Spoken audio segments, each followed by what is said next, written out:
तो मेरे बच्चों, हेनरी फ्योल के प्रिंसिपल्स के बारे में हम लगातार अपने वीडियोस में डिस्कशन कर रहे हैं। ये class 12th business studies chapter number 2 principles of management का 5th नंबर का वीडियो है। मामला बहुत क्लियर है कि 4 वीडियो ऑलरेडी अपलोडेड है और प्रिंसिपल ऑफ मैनेजमेंट बहुत इंपॉर्टेंट चैप्टर है किसी भी के लिए। मैंने आपसे कहा है, आप कॉमर्स लेके पढ़ रहे हैं नहीं पढ़ रहे, इससे कोई फर्क नहीं पड़ता है। प्रिंसिपल्स ऑफ मैनेजमेंट का सीक्रेट हर कोई जानना चाहता है और आज यहीं पर हमने जो स्टार्टिंग के वीडियोज में प्रिंसिपल्स देखे हैं हेनरी फ्योल के, उन्हीं में से बचे हुए प्रिंसिपल्स में से 14 हेनरी फ्योल ने दिए हैं। तो 14 में से हम 6 डिस्कशन कर चुके हैं और आज हम यहाँ पे 7, 8, 9, 10 डिस्कशन करेंगे। बचे हुए 4 हम नेक्स्ट वीडियो में डिस्कशन करेंगे। तो हेनरी फ्योल ने प्रिंसिपल दिए हैं और हेनरी फ्योल कौन थे, वो उन्होंने स्टार्टिंग के कौन कौन से प्रिंसिपल दिए, इसके लिए वीडियो नंबर जो पहले के हैं 5 वीडियो में मैंने काफ़ी डिटेल में डिस्कशन किया है। स्टार्ट करते हैं। हमारे पास 7th नंबर का जो हेनरी फ्योल का प्रिंसिपल है वो है subordination of individual interest to general interest.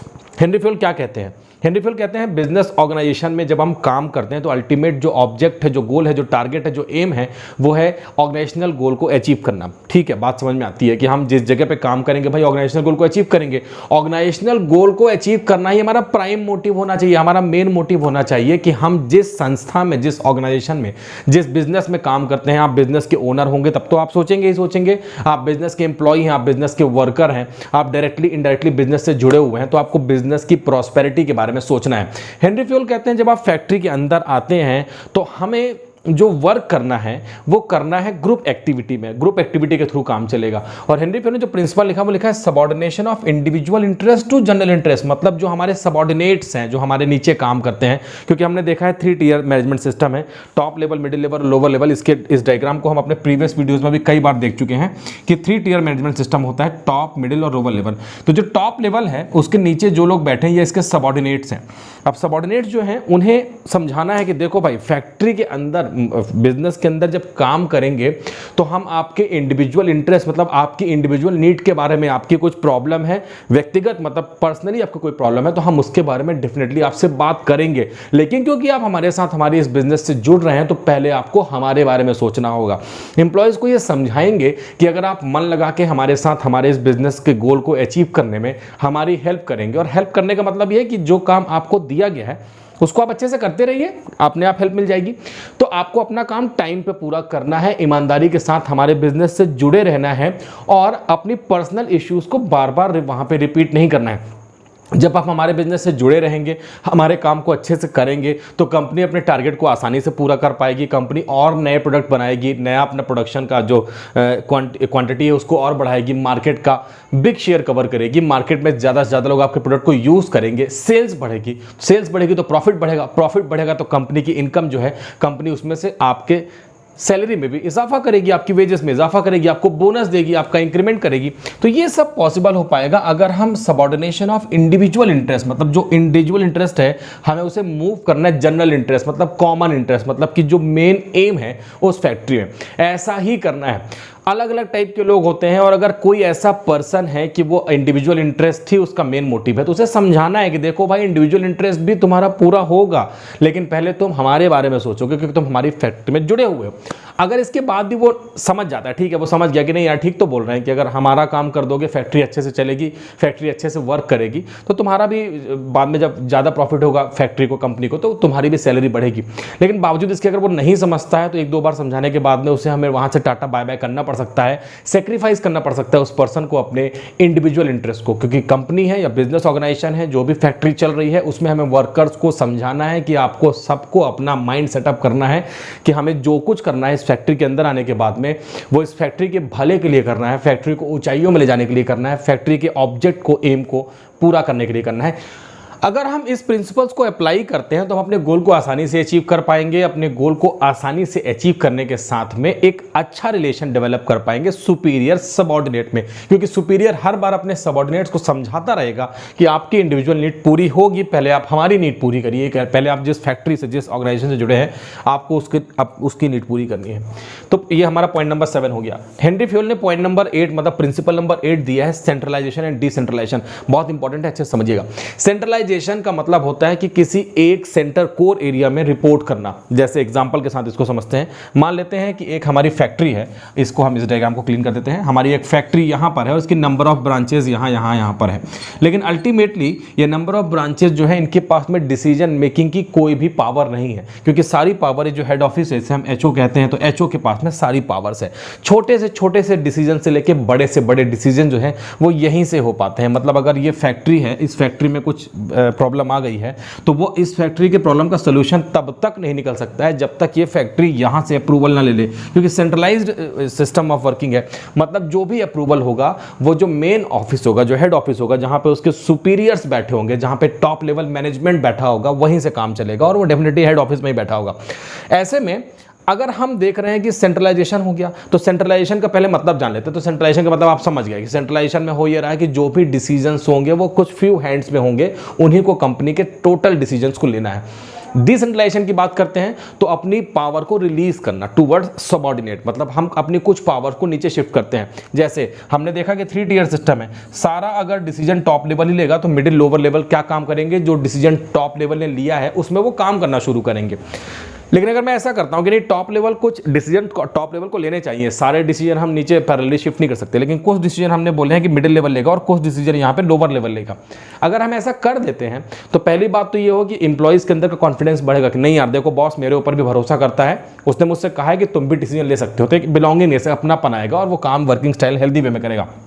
दूसरा, अगर हम सेंट्रलाइजेशन भर करेंगे तो हमारे वर्क में डिले हो सकता है। मतलब हम जो भी डिसीजन लेंगे तो हम वेट करेंगे कि एचओ जो है, जो हमारा हेड ऑफिस है, हमारे जो टॉप लेवल्स हैं, वो पहले उसके बारे में सोचेंगे, विचारेंगे, फिर डिसीजन लेंगे। वो ज़्यादा प्रेशर में होते हैं, टॉप लेवल के पास में बहुत सारा काम होता है, तो वो हमारी प्रॉब्लम का ग्रीवेंसेस कब करेंगे, कब हमारा सोल्यूशन निकालेंगे, तो टाइम टेकिंग प्रोसेस है। और यहाँ पे लगता है कि नहीं यार टॉप लेवल तो हमारे ऊपर भरोसा करते ही नहीं है, वो तो सारा डिसीजन खुद लेते हैं। तो यहाँ पे एक ये सीन क्रिएट होता नजर आ रहा है। सेंट्रलाइजेशन या डिसेंट्रलाइजेशन में सबसे पहले हमें कब सेंट्रलाइजेशन करना और कब नहीं करना है, क्या दोनों का मिक्स लेना है, ये समझना जरूरी है। देखिए, सेंट्रलाइजेशन करना चाहिए अगर बिजनेस का साइज बहुत छोटा है, फ्यू नंबर्स ऑफ एम्प्लॉइज और वर्कर्स हैं, 10, 12, 15, 20 हैं, तो आप आसानी से एक ही बॉस उनको सबको संभाल सकता है, वो खुद ही सारे डिसीजन ले सकता है। लेकिन अगर फैक्ट्री का साइज या बिजनेस का साइज बड़ा है तो वहां पे हमें डिसेंट्रलाइजेशन भी करना पड़ेगा। और डिसेंट्रलाइजेशन का मतलब मैंने आपको बता दिया कि कुछ ना कुछ पावर नीचे देनी पड़ेगी ताकि वो डिसीजन ले सके। इसी में समझिए, यहां पर एक वर्कर्स है, मान लेते हैं काम कर रहा है, यहां पर एक वर्कर काम कर रहा है लोअर लेवल में, और वो वर्कर आज काम छोड़ के चला गया है, किसी एक नए वर्कर का अपॉइंटमेंट करना है। अब नए वर्कर का अपॉइंटमेंट करना है जो कि महज 5,000 रुपये सैलरी में काम कर रहा है। अब 5,000 रुपीज सैलरी में काम करने के वर्कर का अपॉइंटमेंट के लिए भी अगर मुझे टॉप लेवल के पास जाके पूछना पड़े तब, जबकि उस फैक्ट्री में 10,000 वर्कर वर्क कर रहे हैं, तो ये शायद बात पच नहीं रही है, समझ में नहीं आ रही। तो ऐसे में यहीं पे पावर होनी चाहिए थी लोअर लेवल के ही, जो वहाँ के जो सुपरवाइजर्स होंगे उनको, कि भाई कोई अगर वर्कर भाग जाता है काम छोड़ के तो अपने लेवल पे आप नया इंटरव्यू कर लेना, एग्जामिन कर लेना और अच्छे वर्कर को अपॉइंट कर लेना। ये आपको हम पावर देते हैं। कब हुआ? जब नंबर ऑफ एम्प्लॉइज ज्यादा थे। तो डिसेंट्रलाइजेशन करना है जब आपके पास में बड़ा एरिया हो, जब आप बिजनेस का साइज बड़ा होगा तो डिसेंट्रलाइजेशन कर देना है और अपनी पावर को शिफ्ट करना है। कब शिफ्ट करना है पावर को? जब आप अपने सबऑर्डिनेट के ऊपर भरोसा करते होंगे, और भरोसा करना पड़ेगा यार, इतना बड़ा ऑर्गेनाइजेशन चला रहे हैं, 10,000 एम्प्लॉइज हैं, वर्कर्स हैं, तो आपको भरोसा करना पड़ेगा। सारे डिसीजन आप ले ही नहीं पाएंगे। आपको लगता जरूर है कि नहीं मैं 10,000 वर्कर को संभाल लूंगा, लेकिन कहीं ना कहीं स्किप हो ही जाएगा और आपका फिर मैनेजमेंट सिस्टमेटिक नहीं रहेगा। सिस्टमेटिक मैनेजमेंट चाहिए तो हमें बहुत सारी पावर्स को अपने उन लोगों को देनी पड़ेंगी। 10,000 में कुछ तो ऐसे लोग होंगे जो जिनके पर आप भरोसा करते होंगे, जिनको आपको लगता है कि नहीं यार ये तगड़ा आदमी है, ये मेरी बात को मानेगा, और नीचे कंट्रोलिंग पावर इसकी जबरदस्त है, उसे शिफ्ट कर दीजिए पावर, वो डिसीजन ले पाएगा। छोटा साइज है तो कंप्लीट सेंट्रलाइजेशन, बड़ा साइज है तो वहां पे हम डिसेंट्रलाइजेशन कर सकते हैं, लेकिन कंप्लीट डिसेंट्रलाइजेशन नहीं करना है। कंप्लीट का मतलब हो गया कि पूरा ही पूरा काम दे दिया मैंने, जाओ भाई तुम लोग करते रहना, नीचे जो अच्छा लगे वो करना, ये नहीं करना है। आपको बेस्ट मिक्स ढूंढना है। कुछ जो इंपॉर्टेंट डिसीजन है वो हमें सेंट्रलाइज्ड वे में रखने होंगे, मतलब टॉप लेवल्स को ही, वो जो हमारे ऑफिसर्स हैं, जो बॉसेज हैं, उनके पास ही रहेगा। फंडिंग की जो इश्यूज होते हैं, जो फंड होता है ना, क्योंकि फंड एक क्रूशियल मैटर होता है, उसको देख के सबकी नीयत खराब हो जाती है, तो फंड से रिलेटेड ट्रांजेक्शंस जो है वो टॉप लेवल अपने पास रखेगा। लेकिन मैंने आपसे बताया कि कुछ ऐसे वर्क हैं जो लोअर लेवल कर सकता था, उसमें वो कैपेबल है, वो काम आप उन्हीं से करा दीजिए। एक रूटीन वर्क होता है ना, उस काम को आप लोअर लेवल से कहो कि आप उसमें कोई प्रॉब्लम आती है तो आप उसको सॉल्व करते रहना। कहने का मतलब ये है, हेनरी फ्यूल कहते हैं कि बिजनेस के नेचर और साइज को देखते हुए आपको सेंट्रलाइजेशन और डिसेंट्रलाइजेशन का मिक्स लेना है। अगर आप मिक्स लेके काम करोगे तो आपका काम टाइम पे पूरा हो जाएगा, डिले इन वर्क नहीं होगा, डिले इन एक्शन नहीं होगा, और एक बिलोंगिंगनेस बनेगी, सुपीरियर सबॉर्डिनेट के रिलेशन अच्छे होंगे। सुपीरियर जब अपना काम दूसरे को देगा सबॉर्डिनेट को, तो सबॉर्डिनेट के अंदर ये बात जरूर आएगी कि देखो यार मेरा बॉस मेरे ऊपर भरोसा तो करता है, उसने मुझे काम दिया है, कभी डांट भी देता है लेकिन देखो भरोसा करता है तब उसने मुझे इतनी बड़ी जिम्मेदारी दी है, तो एक उसके अंदर काम करने का एक मोटिवेशन आएगा और डेफिनेटली रिलेशन हेल्दी होंगे, अच्छे रिलेशन बनेंगे। तो सेंट्रलाइजेशन डिसेंट्रलाइजेशन है, जो क्रीम वर्क है, जो जिसको लगता है कि अगर इसे हम लोअर लेवल में या मिडिल लेवल में शिफ्ट करते हैं, डिसेंट्रलाइजेशन करते हैं, तो अर्थ का अनर्थ हो जाएगा। मत दीजिए ऐसे काम को। हेनरी फोर्ड तो कहते हैं कि ऐसे काम को आप अपने पास रखिए, सेंट्रलाइजेशन में रखिए, लेकिन बहुत सारा काम जो है वो डिसेंट्रलाइजेशन करिए। और बेनिफिट मैंने आपको बता दिया कि बहुत सारे बेनिफिट आपको मिलते दिखेंगे जब आप इस सेंट्रलाइजेशन और डिसेंट्रलाइजेशन के मिक्स को यूज करेंगे। हेनरी फ्यूल का पॉइंट नंबर 8 था, प्रिंसिपल नंबर 8 था, principle of scalar chain. Scalar chain का मतलब होता है यहां पर सिस्टम की बात करते हैं। हेनरी फ्यूल तो वैसे भी ह्यूमन बिहेवियर के ऊपर उन्होंने जो भी प्रिंसिपल्स बनाए हैं वो ह्यूमन बिहेवियर से इन्फ्लुएंस्ड है, उससे प्रभावित हैं। हम यहाँ पे जो भी बात करें देखिए ह्यूमन रिलेशन को डेवलप करने की बात करते हैं। तो हेनरी फ्यूल कहते हैं कि प्रिंसिपल ऑफ स्केलर चेन ये है कि जब रिपोर्टिंग सिस्टम होगा वो हमारे इस पिरामिड में जो हमारा यहाँ पे हमने बनाया है कि जो हमारा लेवल्स ऑफ मैनेजमेंट है उसमें रिपोर्ट करना पड़ेगा। हो रिपोर्ट टू हुम, कौन किसको रिपोर्ट करेगा, क्योंकि 3 टियर सिस्टम है। यहाँ पे ए बैठा हुआ है जो टॉप लेवल मैनेजमेंट का, बी मिडिल लेवल और सी हमारा लोअर लेवल का आदमी है। अब रिपोर्ट करना है किसी को तो कौन किसको कैसे रिपोर्ट करेगा, क्योंकि हर डिपार्टमेंट में हर यहाँ पे लेवल में बहुत सारे लोग बैठे हुए हैं। कौन किसको रिपोर्ट करेगा ये एक सिस्टमेटिक वर्किंग स्टाइल पे डिपेंड करता है। जब हम किसी चीज़ को डिसीजन लेना होता है, हमें किसी से कम्युनिकेशन करना होता है, तो हमें वहाँ पर प्रोसेस फॉलो करना होता है। ये ठीक ऐसा ही है जैसे आप स्कूल में पढ़ते हैं और अगर आपको अपने प्रिंसिपल से मिलना है तो सबसे पहले आप अपने क्लास टीचर या सब्जेक्ट टीचर से डिस्कशन करते हैं कि सर आज प्रिंसिपल से हमें मिलना है, कुछ ज़रूरी बात करनी है, हमें लंबी छुट्टी चाहिए या हमें अपनी फ़ीस में कुछ कंसेशन करवाना है, तो उसके लिए हमें प्रिंसिपल सर से या प्रिंसिपल मैम से मिलना पड़ेगा। ठीक है, वो अचानक से इमीडिएट आपसे नहीं कहते कि चलो मैं आपको प्रिंसिपल से मिलवा देता हूँ। वो टीचर आपसे बोलेगा रुको पहले मैं थोड़ा एडमिनिस्ट्रेटर से पूछ लेता हूँ। जो एडमिनिस्ट्रेटर होंगे आपके स्कूल के उनसे पूछा जाएगा। आपके एडमिनिस्ट्रेटर बोलेंगे कि रुको मैं थोड़ा वाइस प्रिंसिपल सर से पूछ लेता हूँ। फिर वो वाइस प्रिंसिपल सर से पूछेंगे। वाइस प्रिंसिपल क्या करेंगे, एक चिट बनाकर और किसी प्यून के थ्रू भिजवाएंगे मैडम तक या सर तक, प्रिंसिपल मैडम के पास तक, और मैडम बोलेंगी हाँ ठीक है इतने बजे का टाइम दे दो, उस बच्चे को बोलो मुझसे मिले। हमने क्या फॉलो किया, एक प्रॉपर कम्युनिकेशन चैनल फॉलो करके अपनी बात ऊपर तक पहुँचाई, और वो उसी क्रम में उसी सीक्वेंस में मैडम की बात या जो प्रिंसिपल है उसकी बात हमारे तक पहुँचेगी कि प्रिंसिपल जो है वो वापस से उस प्यून को बोलेंगे कि जाओ नीचे उस सर को बता दो, वाइस प्रिंसिपल सर को, वाइस प्रिंसिपल सर एडमिनिस्ट्रेटर को बताएंगे, एडमिनिस्ट्रेटर क्लास टीचर को बताएंगे और क्लास टीचर मुझे बताएंगे कि तुम्हारी मीटिंग का अपॉइंटमेंट मिल गया है और तुम जाके मिल सकते हो। ये एक प्रॉपर चेन फॉलो करना है और इस चेन को ही कहते हैं स्केलर चेन। स्केलर चेन मतलब हमें जो भी कम्युनिकेशन करना है, जो भी वर्किंग स्टाइल होगा वो फॉर्मल वे में होगा, फॉर्मेलिटीज के साथ होगा। बिजनेस ऑर्गेनाइजेशन में देखिए फॉर्मेलिटीज मतलब प्रॉपर बिना चेन को स्किप किए, बिना कम्युनिकेशन उस चैनल को ब्रेकअप किए, बिना उसको ओवरलैप किए हमें काम करना है, इसी को स्केलर चेन कहते हैं और इसी को हमें फॉलो करना है। बुक में भी आप देखेंगे तो बहुत सारे आपको ऐसे डायग्राम दिख जाएंगे कि यहाँ पे ए है, फिर वो बी के पास जाएगा, फिर वो सी, फिर वो डी, फिर वो ई, फिर वो एफ, फिर वो जी, फिर वो एच, फिर वो आई से बात कर सकता है। तो इस चेन को फॉलो करेंगे। इसको अगर इससे बात करें तो पहले यहाँ तक जाना पड़ेगा, फिर यहाँ उतरना पड़ेगा, तब हम बात कर पाएंगे किसी भी सुपीरियर या सबऑर्डिनेट से। इसे स्केलर चेन कहते हैं और हेनरी फ्यूल कहते हैं कि आपको ऐसा करना चाहिए बिजनेस ऑर्गेनाइजेशन का सही सिस्टम, सही मैनेजमेंट बनाने के लिए। इस तरीके से हम करेंगे तो एक वहाँ पे मतलब ये एक लोगों के दिमाग में एक माइंड सेट हो जाएगा कि नहीं यार जो भी कम्युनिकेशन है वो इसी चेन में फॉलो करना है, कुछ भी ऐसे हवाई बात तो वैसे भी नहीं करनी है और सिस्टम से काम करना। तो एक सिस्टम बनेगा, ऑर्गेनाइजेशन तगड़ा होगा। लेकिन आप यहाँ पे देख पा रहे हैं कि कितना डिले हुआ।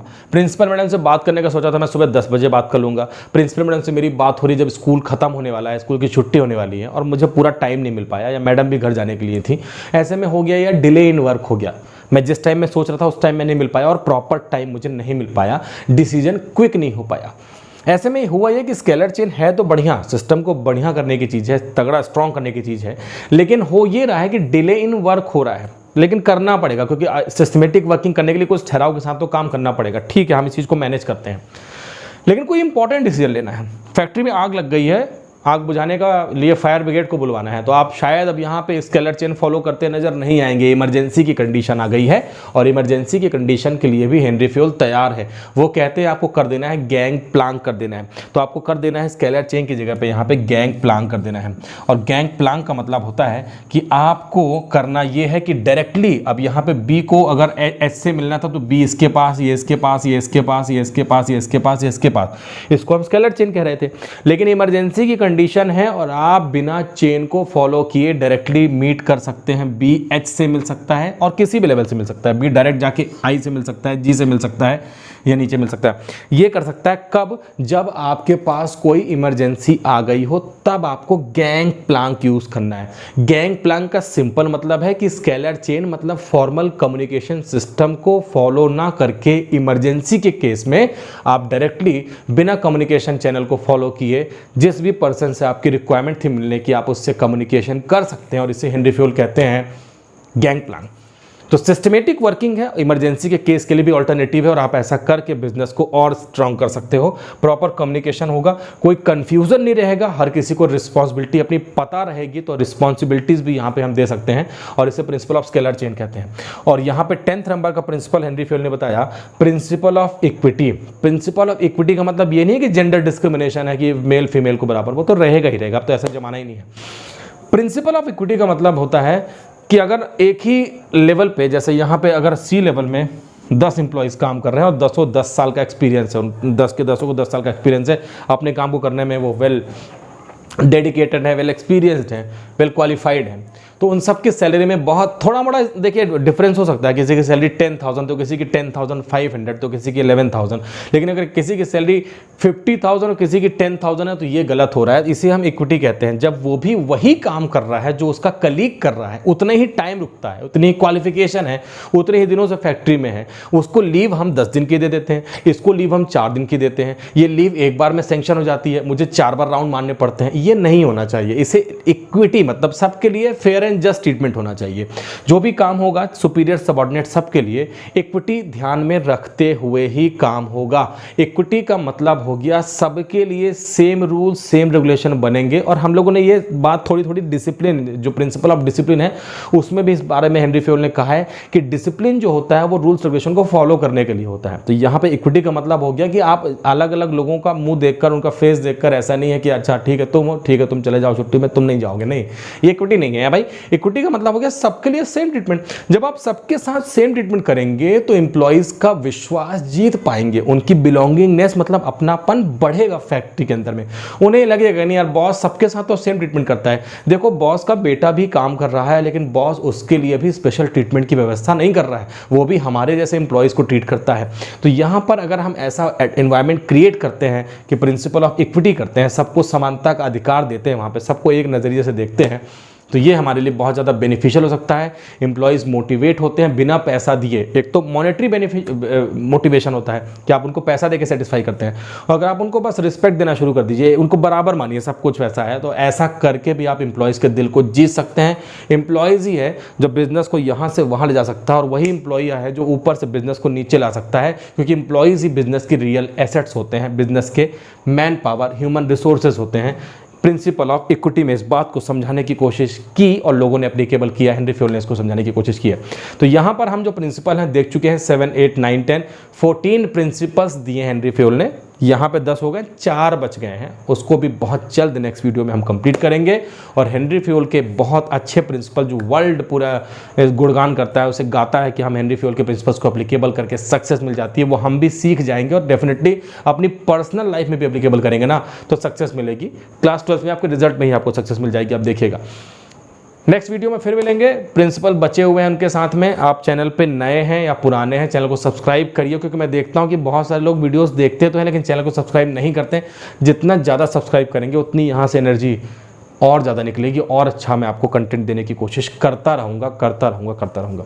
नेक्स्ट वीडियो में फिर मिलते हैं। अपना ख्याल रखिएगा, फिर मिलते हैं। Bye bye.